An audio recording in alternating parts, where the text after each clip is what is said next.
Jumpa lagi dengan akun YouTube Kim Performance. Jadi kali ini kita dapat orderan ecu untuk mesinnya Nissan. Dia Nissan katanya sih C18 DET. Katanya itu punyanya Nissan Silvia ya. Nah, jadi karena dia mau dipasang turbo atau bawaannya udah turbo ya, nggak tahu ya. Cuman ecunya itu bermasalah. Nah, jadi si customer pengen pakai ecu Speeduino. Nah, jadi kita pakai yang ini ya, universal yang 6 channel, tapi nanti akan kita pakai 4 channel. Nah, karena ini ada konektornya, bisa dilepas pasang, nanti kita tinggal rapiin wiringnya. Nah, ini wiringnya dikirim ya.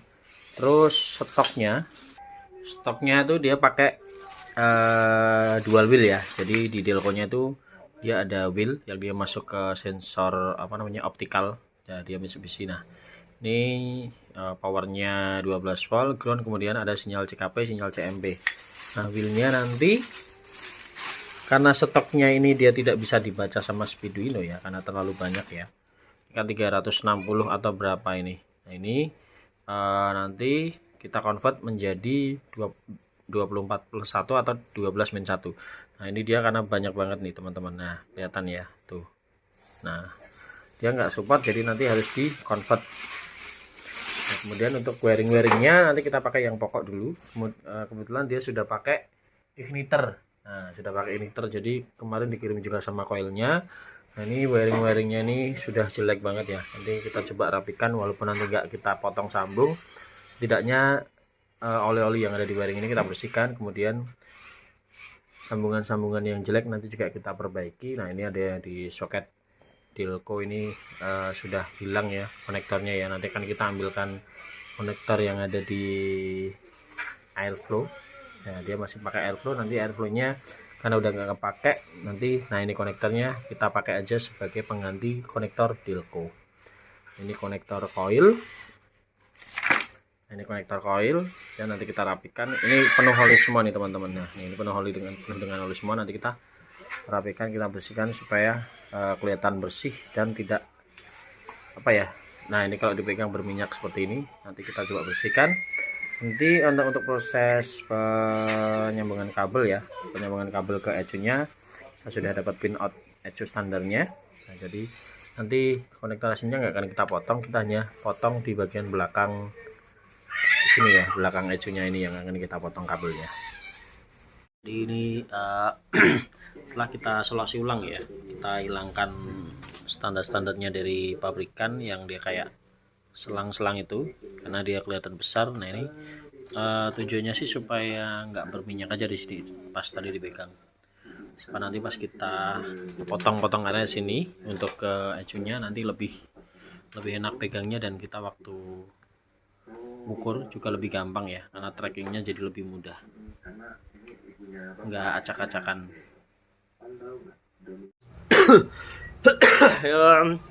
Ini kabel sudah disolasi semua ya. Nah, sekarang langkah pertama adalah kita mau mencari pin out yang mana yang menuju ke injektor, ke coil, ke TPS, ke 5 volt dan ke 12 volt.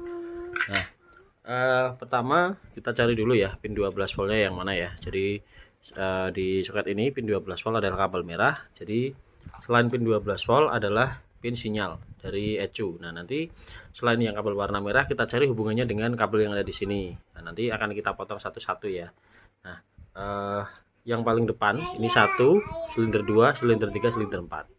Nah, tapi kalau nanti di Speeduino injektor 1 itu ya injektor 1, kemudian channel 2-nya di 3, channel 3-nya di 4, channel 4-nya di 2, karena VO-nya kan 1342 ya. Jadi nanti pemasangannya seperti itu. Setelah itu baru nanti kita cari coil, kemudian kita cari yang lainnya. Nah,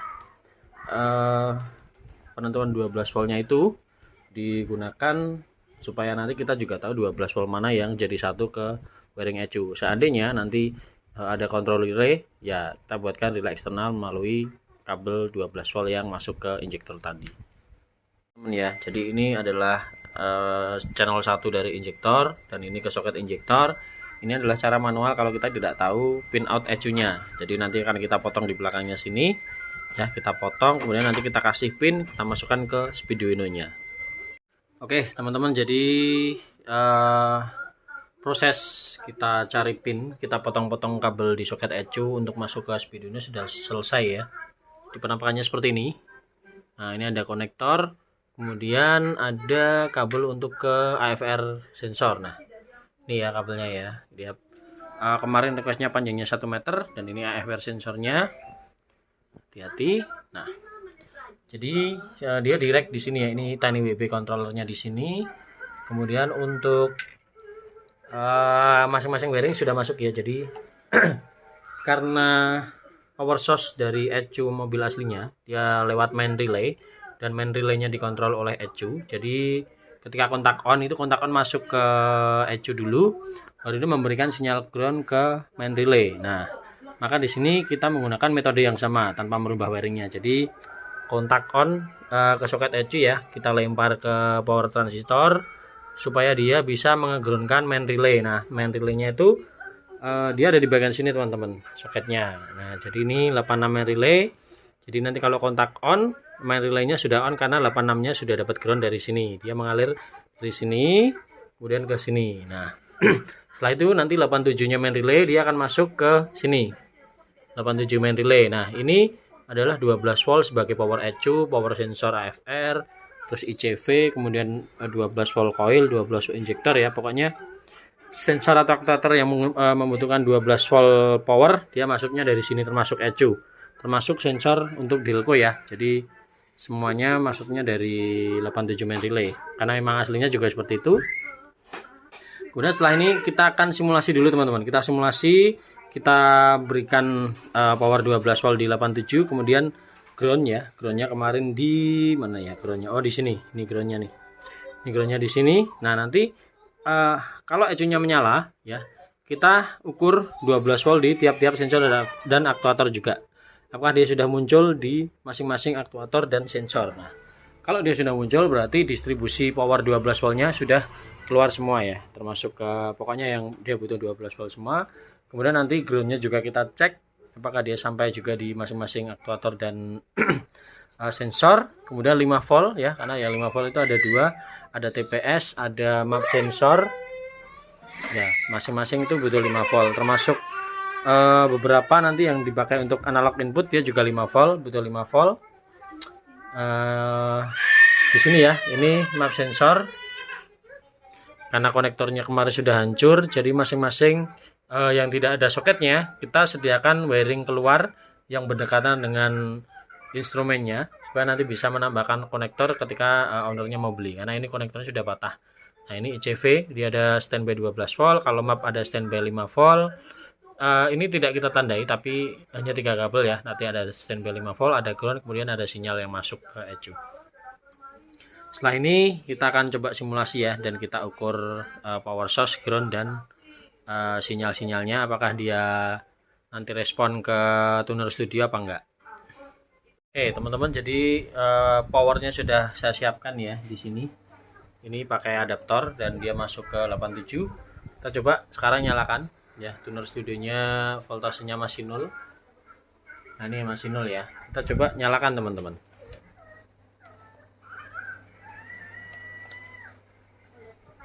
Oke, tegangannya udah masuk ya. Tegangannya sudah masuk, artinya speedonya sudah aktif ya di supply 12 volt.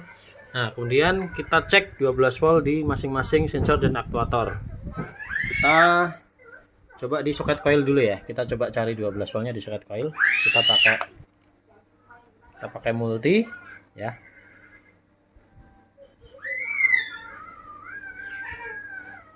Nah, ini ya, 12 voltnya di tengah ya, teman-teman ya. Dia sudah sampai di soket coil. Kita coba semuanya. Masuk ya. Yang ini masuk, yang ini juga masuk. Kemudian di soket sensor CKP di nomor 2 kalau yang kemarin ya, sana. Nah, 12 nya juga masuk ya. Kemudian di soket injektor ya, masuk 1, yang ini masuk 2, harusnya di sebelahnya. Nah, 10 volt karena dia melewati MOSFET di Speedo ini ya. Kalau soketnya Speedo ini dilepas, ini harusnya tadi 0 volt karena dia melewati LED. Kemudian yang di sini juga masuk, yang di sini Nah, di sini juga masuk. Oke, kemudian di ICV. ICV juga ada 12 voltnya, teman-teman. Sorry. Bentar. Oke, di ICV 12 voltnya juga masuk. Ya, jadi sepertinya 12 voltnya hanya ada di ICV, kemudian di injektor sama di coil ya. 12 voltnya ya. Kalau yang lainnya sih sensor-sensor kayaknya hanya 5 volt. Sekarang kita cek coba 5 voltnya apakah sampai juga. Ini di soket map. Oke, muncul 5 volt. Kemudian di soket TPS. Ya, soket TPS ya. Dia muncul 5 volt. Kemudian sekarang kita balik teman-teman. Positifnya kita taruh di 12 volt. Kemudian kita cari groundnya. Harusnya di masing-masing sensor juga ada, di coil juga ada, tapi kalau injektor groundnya karena dari ECU ya, jadi kita tidak mencari ground di injektor. Kita coba kita coba cari groundnya. Harusnya sih groundnya masuk semua nih. Di sensor aja ya, kalau di coil sih kayaknya nggak begitu penting karena dia tanpa, ini kan dam coil ya, dia tanpa sinyal ground kayaknya dia juga bisa.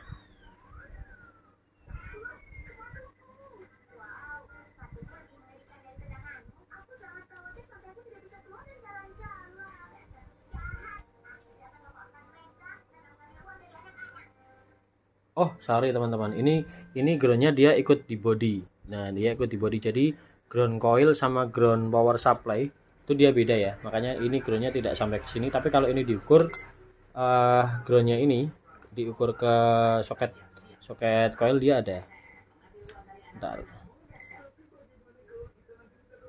Nah, dia kalau diukur groundnya nyambung seperti ini. Tapi karena groundnya ini dia tidak jadi satu dengan ground power supply ya, karena dia hanya untuk membuang membuang elektromagnet ya. Jadi kalau ini tidak dipasang pun coilnya biasanya mau nyala, tapi kalau dipasang juga lebih bagus. Biasanya sih ini hanya untuk membuang sisa-sisa ya, jadi ini enggak begitu berpengaruh, makanya dia groundnya dipisah, tidak jadi satu dengan ground power supply.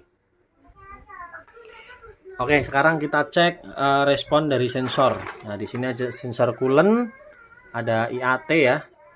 Nah, anehnya di sini teman-teman, ini sensor Nissan ini nggak pakai IAT, dia cuma pakai map, RPM, ECT, sama engine map ya, karena ini sudah diganti ya. Kita coba engine mapnya 5 voltnya, coba kita kasihkan ke sinyal. Nah, dia.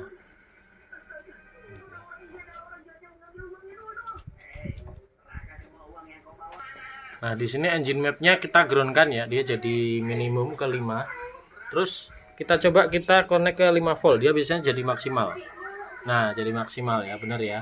Engine map oke, sinyal masuk, berarti nanti kalau dia dikasih sensor fisiknya dia akan bekerja juga. Kemudian untuk TPS, nah ini TPS ya, TPS kita groundkan ya, jadi 0 ya, bisa dilihat. Nah, kalau kita kasih ke 5 volt dia jadi 100. Nah, jadi 100. Nah, kemudian untuk ECT atau engine coolant, ntar kita ambil resistor dulu 1K. Nah, ini resistor 1K ya. Kita akan chamber ke soket ECT di sini.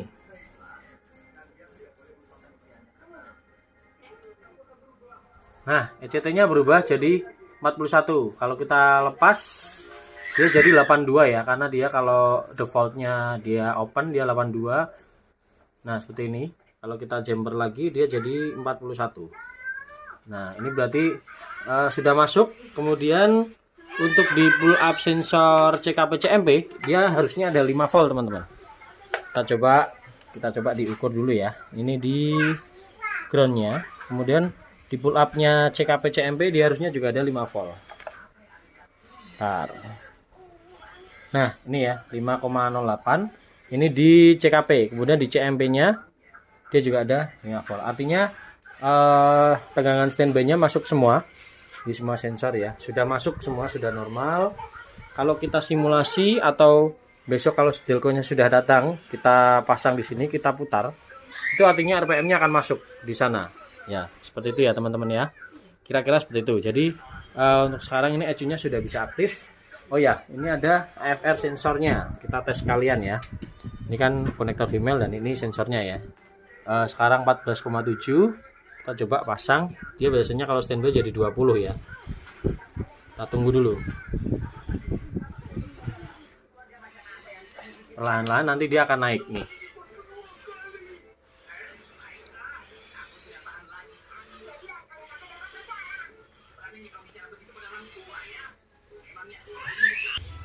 Wah, ternyata nggak mau teman-teman nih. Kedip-kedip dia ampernya kurang karena heater sensornya ini itu voltasenya tinggi ya teman, ampernya tinggi. Nah, kalau dia sudah panas dia mau nih naik. Dia butuh pemanasan dulu untuk dia butuh ampere tinggi untuk pemanasannya ya. Nah, kita coba kasih sensornya ya. Sensornya kita coba kasih korek api. Nah, ini kita kasih korek api. Nanti dia akan turun teman-teman. Kita kasih metana ya. Pokoknya yang mengganggu kadar oksigen. Nah, dia turun teman-teman. Kita tiup lagi, dia naik lagi. Nah, naik lagi pelan-pelan ke 20. Oke, berarti sensor sudah terbaca ya ini ya. Oke teman-teman, jadi begitu ya caranya kalau kita mau convert wiring mobil pakai ECU Speeduino universal, apapun itu ECU-nya ya. Jadi yang perlu kita ketahui adalah caranya. Kemudian yang terakhir kita konfirmasi apakah benar sensor dan aktuatornya itu sudah respon, sudah sesuai dengan apa yang ada di Tuner Studio. Ya, jadi wiringnya masih stok, kita hanya potong-potong di bagian belakang sini, tapi kita usahakan semuanya fungsi ya, termasuk AC dan lain-lain. Kita usahakan semua fungsi, wiringnya tetap stok. Nah, kalau masalah konektor yang pecah ini memang dari sananya sudah nggak ada konektornya teman-teman. Jadi ya mau nggak mau kita siapkan aja kabelnya keluar. Nanti terserah dari ownernya mau cari konektor yang seperti apa. Seperti ini teman-teman contohnya ya. Besok tunggu lagi video waktu kita pasang delconya ya. Kita pasang delco, kemudian kita coba putar pakai board dan kita lihat Tuner Studionya. Teman-teman, ini triggernya sudah diganti, kemudian sudah kita settingnya sudah kita sesuaikan ya. Kita coba putar dengan menggunakan bor ya. Nah, dia terbaca di sana ya RPM-nya, kemudian ininya jalan. Juga kita pakai kecepatan pelan. Nah, ini RPM 150. Putarannya seperti ini. Lampunya tetap jalan sekuensial ya untuk injeksinya ya. Kelihatan nggak? Nah, kita kencangkan. Singlosnya 1 ya. Coba kita kencangin ya. Nanti berubah nggak? Ini kayaknya maksimal cuma 3000 nih bornya. Kita coba full speed. Nah, 2700, 2400. Singlosnya nggak berubah. Oke, seperti ini. Berhenti lagi. Singlosnya nggak berubah ya. Pelan 150. Kalau 150 belum jalan injektornya ya, karena dia belum crank atau TPS nya naik, dia ada fluid clear levelnya. Nah, baru kalau dia di atas 1500 baru dia jalan. Kiri pun juga sama, dia juga mau. Nah, oke ya, normal ya.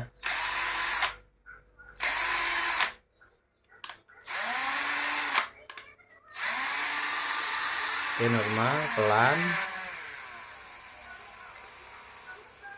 150, kenceng. Nah, normal. Oke teman-teman, jadi ini kemarin ini trigger aslinya ya 360 plus 4. Nah, terus kita akan ganti, kita pakai 12 plus 1 atau 24 plus 1. Nah, nanti tinggal yang mana yang cocok. Nah, sayangnya ini bentuknya nih beda nih teman-teman nih. Ini ada lubangnya yang jadi aligner ya, nanti karena dia masuk di as sebelah sini. Nah, ini nanti kita perlu bor dulu ini disknya. Kalau fisiknya sih sama, diameternya sama, tebalnya ya, tapi kalau untuk alignernya kayaknya nih butuh dibor sedikit. Sama ini harusnya bulat dia teman-teman. Ini enggak ada coakannya seperti ini, enggak ada flatnya, tapi harusnya dia bulat. Teman-teman, ini triggernya sudah diganti ya, kita kasih 24+1. Nah, ini sudah kita power ya, kita pakai apa namanya, portable power supply, mesinnya sudah nyala. Nah, kalau ini berhasil, nanti ketika diputar itu lampunya nyala karena sinyalnya masuk. Coba kita putar ya. Nah, itu teman-teman, dia nyala ya. Sip, mantap.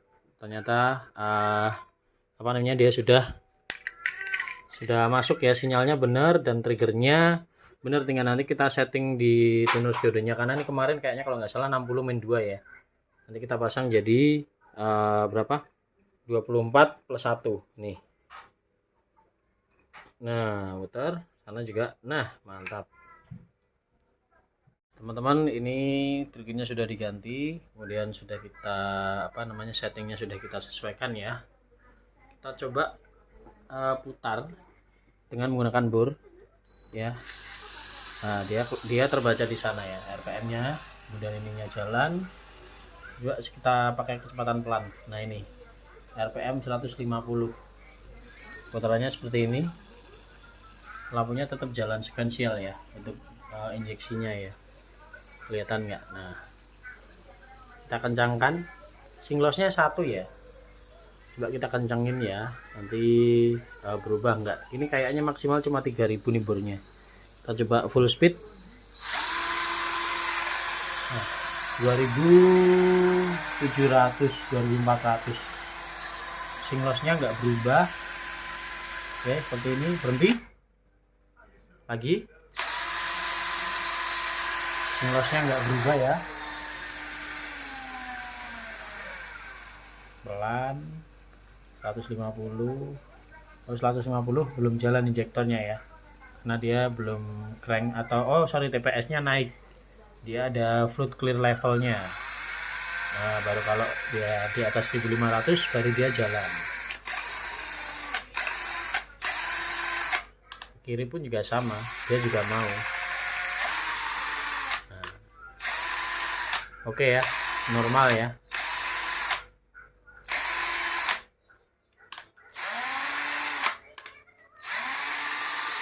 Oke, normal, pelan 150, kenceng. Nah, normal. Teman, setelah sinyal RPM nya sudah berhasil masuk, kemudian kita cek instrumen sensor dan aktuator ya.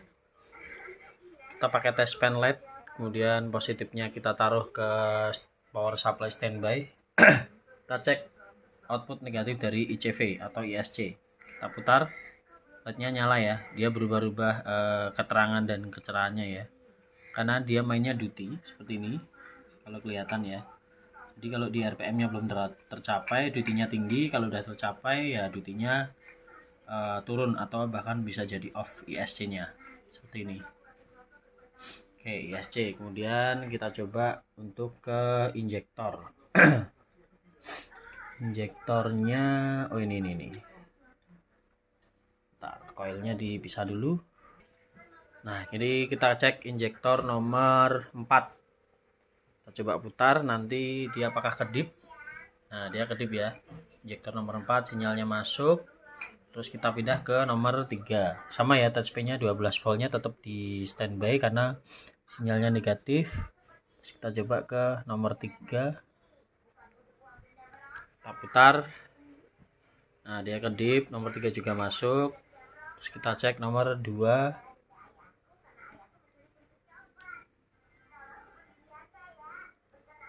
Nomor 2 juga harusnya masuk ya.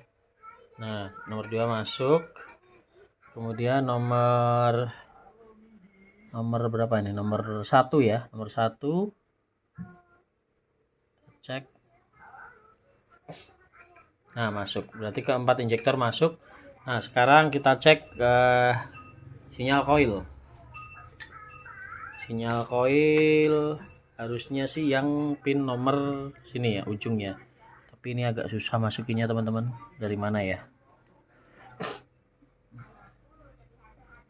Coba ya dari sini, mudah-mudahan bisa ya. Nah, nggak masuk teman-teman, karena pinnya terlalu kecil. Coba bentar. Nah, ini teman-teman bisa masuk ya pin sinyal ke coil. dia juga ground, jadi 12 voltnya standby. Kita coba ya, putar. Nah, nyala ya. Nah, nyala coilnya. Oke, kita pindah ke coil nomor 2.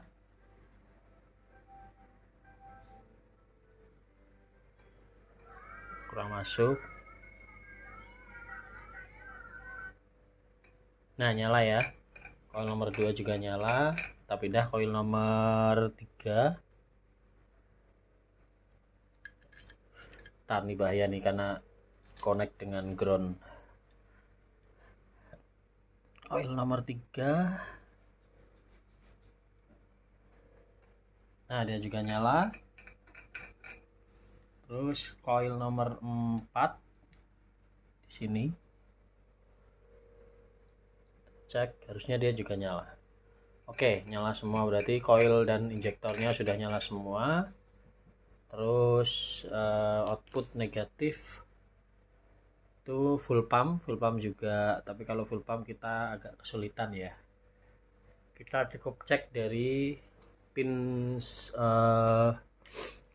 pin ecunya aja. Fuel pump nomor 3 dari kanan. Mudah-mudahan nggak nyentuh sebelahnya ya. Jadi ini ya.